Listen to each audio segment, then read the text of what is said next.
Hello दोस्तों, कैसे हैं आप लोग। आई होप आप सब लोग अच्छे होंगे।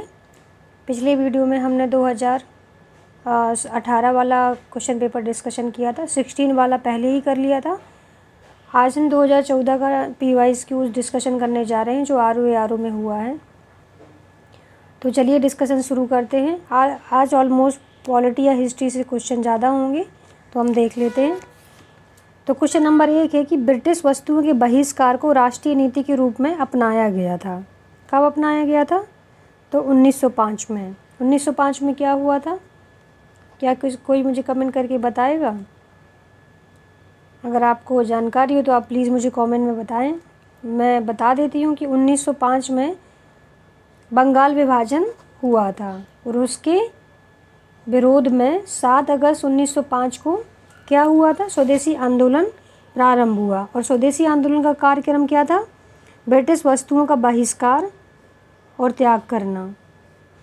और 1905 में सबसे पहले स्वदेशी आंदोलन का विचार प्रस्तुत किन्होंने किया था? कृष्ण कुमार मित्र के पत्र संजीवनी में। तो आप याद रखिएगा, संजीवनी।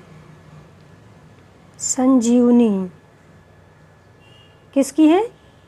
कृष्ण कुमार मित्र।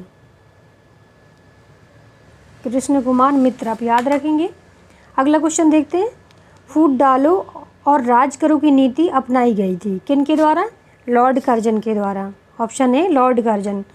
तो कब? ये 1905 में ही इन्होंने बंगाल विभाजन किया और फूट डालो राज करो की नीति पर ही आधारित था इनका। आगे जब लॉर्ड मिंटो के काल में भारत परिषद अधिनियम 1909 पारित किया गया तो इसको मार्ले मिंटो के नाम से भी जाना गया और इस अधिनियम में अंग्रेजों के फूट डालो और राज करो की नीति को ध्यान रख के ही तैयार किया गया था।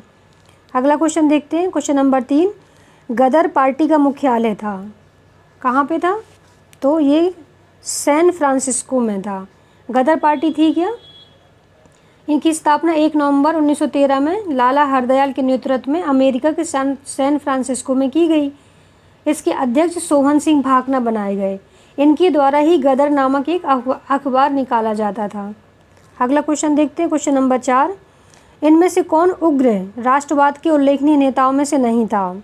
तो शायद आपको याद हो, ये तो बहुत इजी क्वेश्चन है। लाल बाल पाल।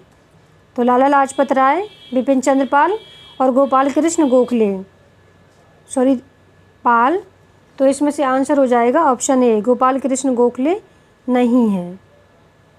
ये उदारवादी खेमे से थे। अगला क्वेश्चन देखते हैं। क्वेश्चन नंबर 5, इनमें से किसे दी ग्रैंड ओल्ड मैन के नाम से जाना जाता था? बहुत इजी क्वेश्चन है। किनको जाना जाता था? दादा भाई नौरोजी। दादा भाई नौरोजी ने धन के बहिर्गमन का सिद्धांत भी प्रस्तुत किया और इनकी बहुत फेमस किताब है poverty and un British rule in India, the wants and mean of India. ये दूसरी किताब है। अगली किताब का नाम आप मुझे कमेंट बॉक्स में बताएंगे। अगर आप पार्टिसिपेट करें तो प्लीज़ ज़रूर बताइएगा। क्वेश्चन नंबर 6 है, इनमें से कौन भारतीय संविधान सभा का अध्यक्ष था? कौन थे? तो शुरुआत में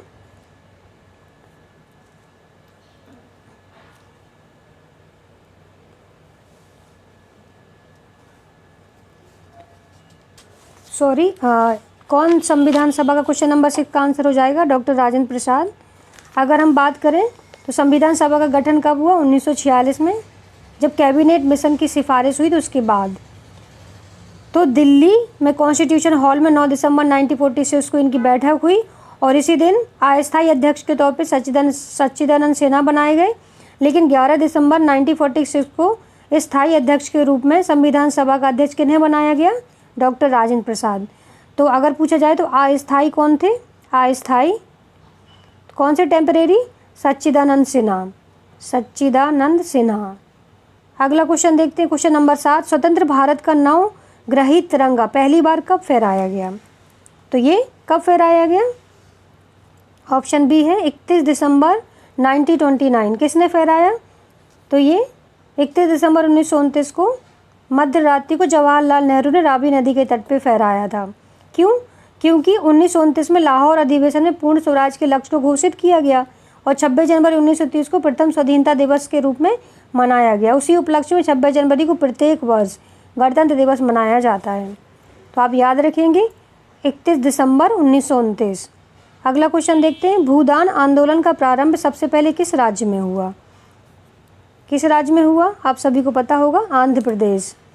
किसने शुरू किया था? 18 अप्रैल 1951 को विनोबा भावे ने शुरू किया था। ये एक स्वैच्छिक आंदोलन था जो सर्वोदय की भावना से प्रेरित था। मतलब कि जो बड़े जमींदार थे या बड़े भूस्वामी थे, उनको जो भूमिहीन थे उनको ज़मीन देने से संबंधित है ये। अगला क्वेश्चन देखते हैं, क्वेश्चन नंबर 9, भारतीय संविधान में समानता का अधिकार 5 अनुच्छेदों द्वारा स्वीकृत है, वे कौन से हैं? तो ऑप्शन बी 14 से 18। तो किस भाग में है मूल अधिकारों का उल्लेख? भाग 3 में है। कहाँ से कहाँ तक? 12 से 35। कहाँ से है? 12 से 35। तो 14 में क्या है?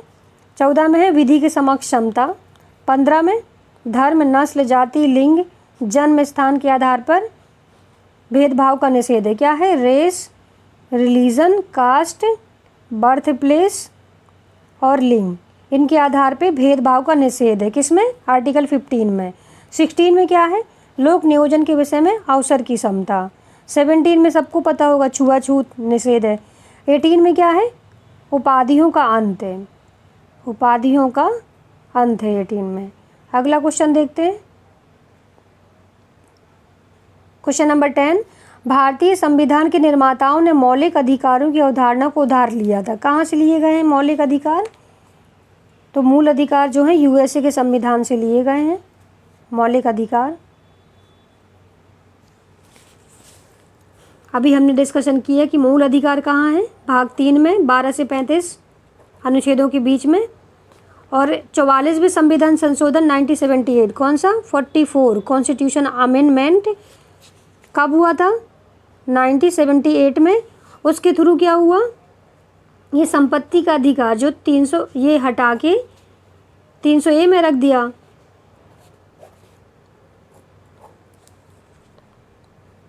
तो संपत्ति का अधिकार क्या हुआ? समाप्त कर दिया गया। और कहाँ रखा? आर्टिकल 300A में रखा। अगला क्वेश्चन देखते हैं, किनके बीच संबंधों के पुनरीक्षा के लिए सहकारी आयोग का गठन किया गया था? किनके लिए किया गया था सहकारी आयोग? बहुत फेमस आयोग है। केंद्र राज्य संबंधों के लिए। कब किया गया? 1983 में। राज्य संबंधों को संबोधित करने के लिए सरकारी आयोग का गठन किया। कौन थे ये? सुप्रीम कोर्ट के सेवानिवृत्त न्यायाधीश थे, इनको इसका अध्यक्ष बनाया गया था। अगला क्वेश्चन देखते हैं 12, भारत के संविधान के किस भाग में संघ राज्य संबंधों का उल्लेख है? कौन सा भाग है? 1+1, मतलब याद ना हो तो ऐसे कर लीजिएगा। 1+1 11, केंद्र और राज्य संबंध है तो 11 में है। और 10 में क्या है? भाग 10 में क्या है आप बताएंगे? भाग 10 में है अनुसूचित जाति जनजाति क्षेत्रों से संबंधित है। आर्टिकल 14 में क्या है? 14 में बता सकते हैं।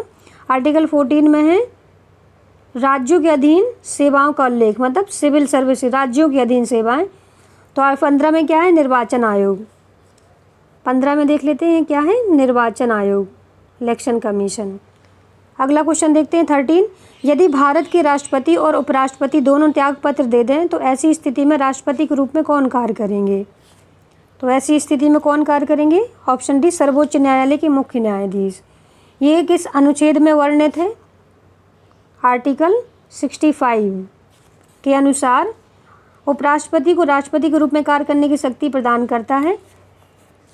और अगर न्यायाधीश भी ना हो सर्वोच्च न्यायालय के तो कौन अध्यक्षता ये पद संभालेगा? आप मुझे कमेंट में बताइए। अगला क्वेश्चन देखते हैं, क्वेश्चन नंबर 14, निम्नलिखित में से कौन सा एक राज्य नीति निर्देशक सिद्धांत संविधान में बाद में जोड़ा गया? कौन सा ऐसा था जो बाद में जोड़ा गया? ऑप्शन सी मुफ्त कानूनी सलाह। ये कब जोड़ा गया? ये 42 कॉन्स्टिट्यूशन अमेंडमेंट हुआ था। कब हुआ था? 1976 में। उसके द्वारा आर्टिकल 39A जोड़ा गया, जिसमें क्या है? संविधान में जोड़ा गया मुफ्त कानूनी सलाह देने का अधिकार दिया गया ने। नीति निर्देशक शब्द किस भाग में है? भाग 4 में है, आप याद रखेंगे। भाग 4। कौन कौन से अनुच्छेद इससे संबंधित हैं आप मुझे कमेंट में बताइए। अगला क्वेश्चन देखते हैं 15, भारत में न्यायिक सक्रियता संबंधित है। किससे संबंधित है? तो ये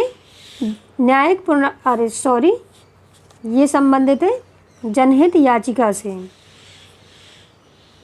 न्यायिक सक्रियता किससे संबंधित है? जनहित याचिका से। इसकी शुरुआत कब का श्रेय किसे माना जाता है? न्यायमूर्ति पीएन भगवती। किसको माना जाता है? पीएन भगवती। न्यायमूर्ति पीएन भगवती को माना जाता है। न्यायिक सक्रियता क्या है? लोकहित, विधि के शासन एवं संविधान की मूल भावना से प्रेरित है। ये सकारात्मक यंत्र है। न्यायिक सक्रियता की विधि सम्यक प्रक्रिया से शक्ति प्राप्त होती है। जो विधि सम्यक प्रक्रिया है उससे इसको शक्ति प्राप्त होती है। अगर क्वेश्चन पूछा जाए कि न्यायिक सक्रियता को शक्ति कहाँ से मिलती है, तो विधि के सम्यक जो प्रक्रिया है उससे। अगला क्वेश्चन देखते हैं 16। 2015-16 में संघ राज्य के बजट में निम्नलिखित में से कौन सी पेंशन योजना को तो ये करंट का क्वेश्चन है, इसको हम छोड़ देते हैं। अगला क्वेश्चन देखते हैं, क्वेश्चन नंबर 17 है, ये भी करंट का है। अगला है 18। प्रतिछाया बैंकिंग क्या है? प्रतिछाया बैंकिंग क्या है? तो इसका आंसर हो जाएगा ऑप्शन बी, गैर बैंकिंग वित्तीय संस्थाओं के द्वारा वित्तीय तथा अन्य गतिविधियों को संपन्न करना। तो ये प्रतिछाया बैंकिंग है। अगला क्वेश्चन देखते हैं, क्वेश्चन नंबर 19। निम्नलिखित में से कौन सी बहुउद्देशीय संस्थाएं भारत में कार्यरत हैं? कौन कौन सी कार्यरत हैं? तो ये जैसे Hindustan Lever Limited, Samsung Corporation, Guest Keen and Williams pharma, LG. तो इसका आंसर हो जाएगा ऑप्शन ए, सभी कार्यरत हैं। अगला क्वेश्चन देखते हैं 20। भारत में जनघनत्व कितना है? तो इसका आंसर हो जाएगा निरंतर बढ़ रहा है, लगभग स्थिर है, कुछ कम हुआ है, पहले बढ़ा है। तो इसका आंसर हो जाएगा ऑप्शन ए, निरंतर बढ़ रहा है। पॉपुलेशन डेंसिटी निरंतर बढ़ रही है। अगला क्वेश्चन देखते हैं, निम्नलिखित में से कौन सा एक दशक भारतीय नियोजन के इतिहास में रोजगार विहीन वृद्धि का दशक कहलाने योग्य है? ऐसा कौन सा है? तो इसका आंसर हो जाएगा ऑप्शन डी, 2005 से 2015 जो है रोजगार विहीन वृद्धि का दशक कहलाने योग्य है। अगला क्वेश्चन देखते हैं, मेघालय का लोक नृत्य है, कौन सा है? तो मेघालय का लोक नृत्य है ऑप्शन बी, लोहो। बांग्ला मेघालय का एक नृत्य अन्य लोक नृत्य है। खानतम लोक नृत्य मिजोरम में किया जाता है। तो खानतम कहाँ पे है? मिजोरम में। अब ये करंट का क्वेश्चन है, इसको हम नहीं करेंगे। अगला क्वेश्चन देखते हैं, क्वेश्चन नंबर 24। उत्तर प्रदेश की कृषि अनुसंधान परिषद कहाँ पे है? तो कहाँ पे है ये? लखनऊ में स्थित है। इसकी स्थापना कब हुई? आप मुझे कमेंट बॉक्स में बताइए।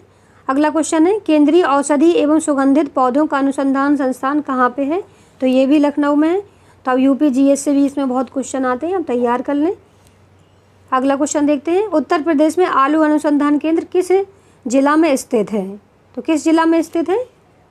ये मेरठ में है। आलू अनुसंधान संस्थान कहाँ पे है? मेरठ में। तो इस प्रकार आज का डिस्कशन हम यहीं समाप्त करते हैं। अगर आपको वीडियो अच्छा लगा हो तो प्लीज़ मुझे कमेंट और लाइक करें। Thank you very much.